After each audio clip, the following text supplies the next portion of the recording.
All right, so for the shape making assignment, you have to generate 20 sketches for organic shapes, 20 sketches for geometric shapes, and 20 sketches for your hybrid shapes. So here's an example. That's the hybrid, that's the organic, and that's the geometric. So once you are done with your sketches and we have a conversation and we decide which one we're going to do, actually we haven't had a conversation to decide which one we're going to do. So let's take, so here's this is an entire sheet just done on scrap paper, an entire page of sketches. So they don't need to be huge.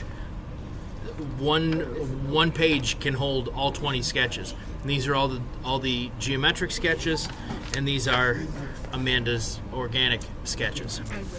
Hybrid. Oh, these are the hybrid ones. Yeah, sorry. I was looking at my face instead of the. So which one do you want to do? Okay, I don't care either. Geometric. Okay, cool. So pick which one of these do you like? Here, I'll tell you what. I like that one. I like that one.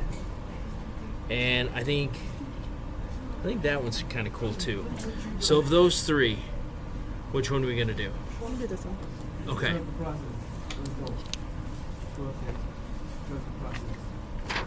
So that's the one that we're going to do.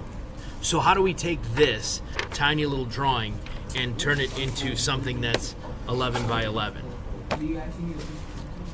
Well, if you had me for drawing and painting or art foundations, we did a I gotta find somewhere. We did a self-portrait. Do you remember what we used for the self-portrait? Like, how did we draw it? Oh, the boxes. The grid, right. We used a grid. So we're going to do a simplified version of that. So the first thing I'm going to do is, very quickly and not super precise, I'm going to measure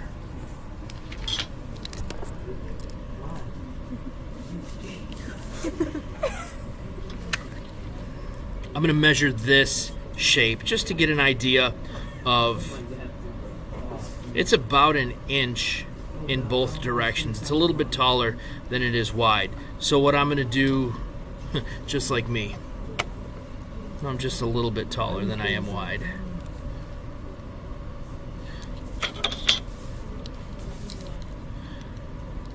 So I'm going to draw a line right through the middle of it vertically. And I'm going to draw a line through the middle of it horizontally. So essentially what I've now done is I've created 4 separate boxes. So what we're going to do is we're actually going to make a tracer for this. So you'll see I'm going to draw a box. I'm going to draw a vertical and horizontal line on here. And because we want to keep our final version super clean and crispy, we're not doing this on the final paper. So I'm going to cut this shape out of this scrap paper, and then I'm going to use that as a tracer. So I'll put my horizontal line. This is 8.5, so it's 4 1/4.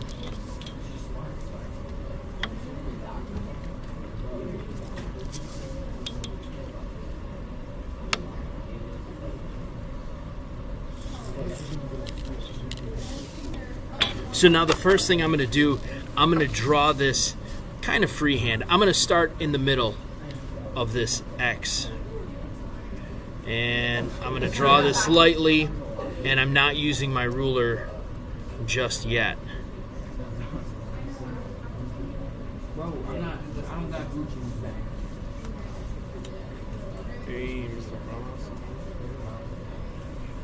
So the blind contour line drawing that we're doing, those skills are directly related to the ability to do this.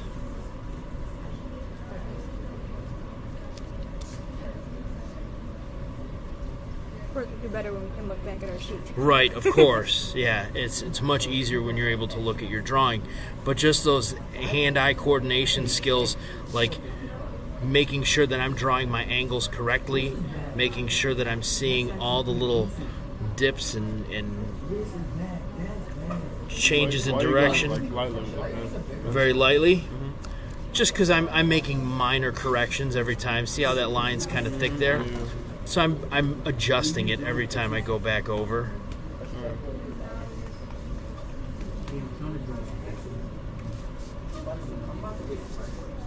The perfect one, you use a roller. Yeah, so after I get this drawn out,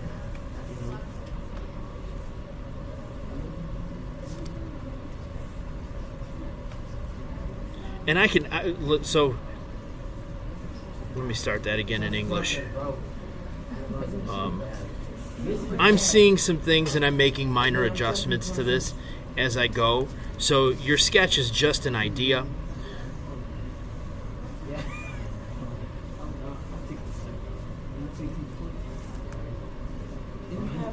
And instead of going straight across like that, I'm going to copy this angle just to have some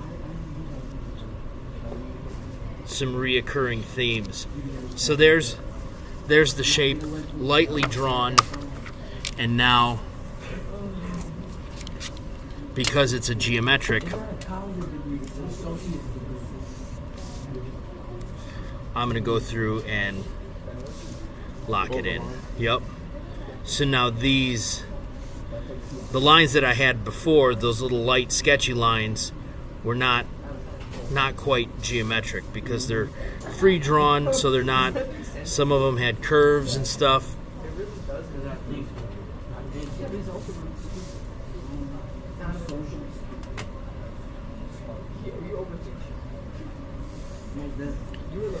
There we go.